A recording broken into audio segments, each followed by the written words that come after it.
Wicker and welcome back to my channel. I'm so excited to have you all here today. We're diving into a fun new project with an awesome embossing folder technique that I think you're going to love. If you're enjoying the video, don't forget to like, comment, and subscribe if you haven't already. Let's jump right in and get crafty. Alright y'all, let's kick things off by showcasing the beautiful card I created. It's one of my favorites as of recent. I've already taken care of all the die cutting, and everything is neatly stored in these craft stack trays from Spellbinders. These trays are an absolute game changer for staying organized. They keep all the little pieces so you can focus on the fun part, assembling the card. I can't wait to show you how I created this card. It's really striking. I still can't believe I did this with a 3D embossing folder. So without further ado, let's dive into the card making fun, y'all. Alright y'all, here are the products you'll need to create today's card. We'll be using the Spellbinders Black Alder Edge dies from the Winter's Grace Garden Collection by TIERNEY-COCKBURN. This is a brand new release that was just released today, along with the Norwegian ROSEMALING 3D embossing folder from the same collection. These two products were kindly sent to me to work with, and I'm thrilled to share them with you.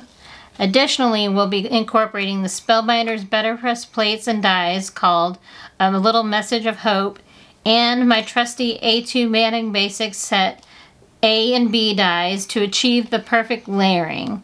And then to enhance our card panel, we'll also be playing with some solar paste and golden hour to add a beautiful glowing effect. Let's get crafting. Solar paste is such a fun medium to work with, especially when you want to add some extra shine and dimension to your projects.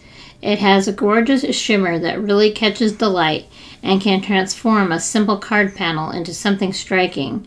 To keep things tidy while working with solar paste, I like to have a paper towel handy to protect my workspace and make cleanup easy. For applying the paste, I'm using a Ranger Mini Ink Blending Tool. This tool is perfect for getting an even, smooth application on the cardstock. Just dip the blending foam into the solar paste and then gently transfer it to your cardstock, going back and forth, making sure you're covering the whole card panel.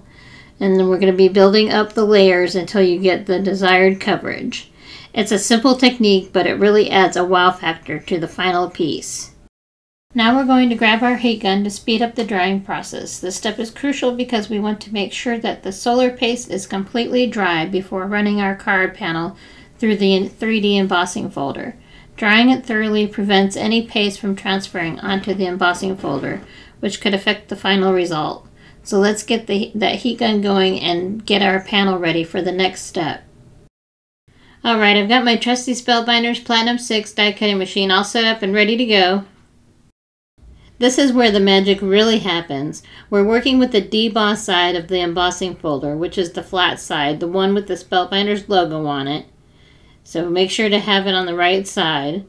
So to add some extra flair, we'll be using Ranger Archival Jet Black ink and rubbing it onto the flat side of the embossing folder. So this technique gives such a cool, bold look, and I really have been having fun getting inky lately. So here you can see me rubbing it against the embossing folder. It stains a little bit, but that's okay. It just shows it's well loved.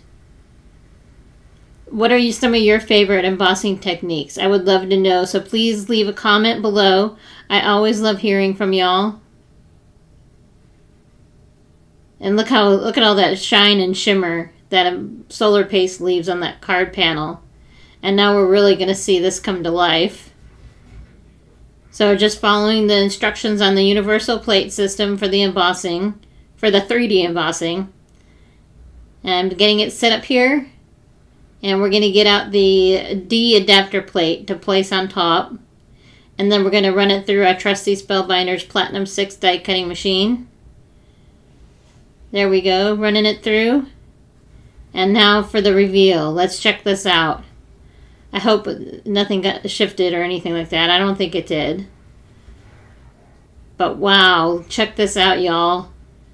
So pretty. It's really striking. I'm really happy with this background.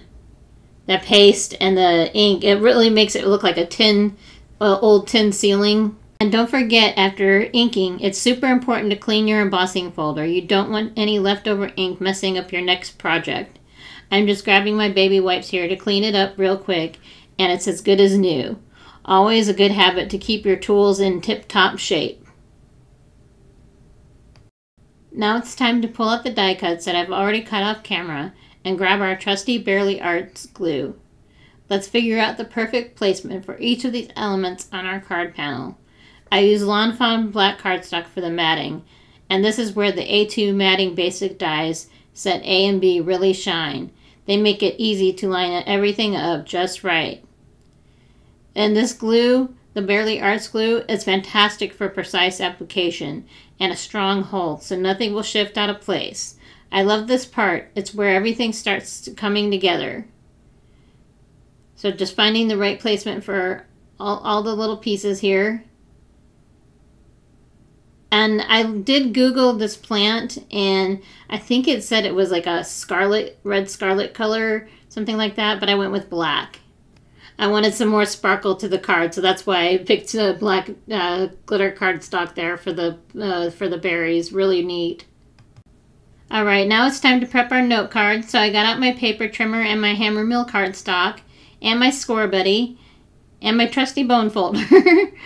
And then we are going to go ahead and score it at 5.5 and fold it over. And line it, use the score buddy to help line everything up. It wasn't cooperating there, so I was trying different directions. So that looks good. So go ahead and press it down with the bone folder, and we're ready to go. And now I'm getting out my Gina K dot runner here to add it to the back of the card panel and line it up and press it down onto the card base.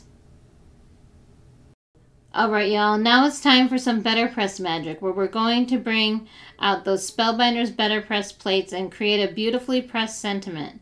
This step always feels so satisfying. Adding that clean, crisp sentiment just makes the whole card pop. Let's grab our cardstock, set up the BETTERPRESS system, and get to work. This technique always gives such an elegant, professional touch to any card. I can't wait to see how it turns out. So now we're just lining it up with the grid here on the BETTERPRESS. And then we're getting out the Spellbinders Platinum 6, and then we're going to run it through. And check this out. I love the sentiment, sending strength. I thought that was a perfect sentiment for this card. That set has a lot of great sayings on it.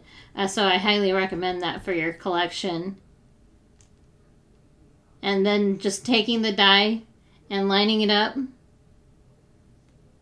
I love that these sentiments have matching dies. It works really great for this. And just carefully making sure it's all lined up and adding my pink tape to hold the die in place. As we wrap up this video, I just want to give a big heartfelt shout out to all my new subscribers. Welcome to my channel, and to all my amazing existing subscribers, thank you so much for sticking with me on this creative journey. Y'all truly mean the world to me, and I can't tell you how much your support and encouragement keep me inspired to keep crafting and sharing. If you enjoyed this video, don't forget to hit that like button, share it with your friends, and drop a comment below. I love reading your thoughts, and I especially love to know what you are working on. Let's keep the crafting fun going. Now we're finishing up the card by adding these little foam squares on the back of our sentiment to give it that perfect bit of dimension. Once the sentiment's all set and placed down, it's time for the big reveal. So we're just removing the backers here. I really can't wait for you to see how this comes together. It's really, really pretty. There we go, just lining it up. So check out this card, y'all. Just look at how it turned out. I'm seriously loving it, how it came together. What do you think? Isn't it stunning? Thanks for hanging out with me today. If you enjoyed this video, give it a thumbs up, leave a comment, and don't forget to subscribe for more crafty fun. See you next time. Ciao for now.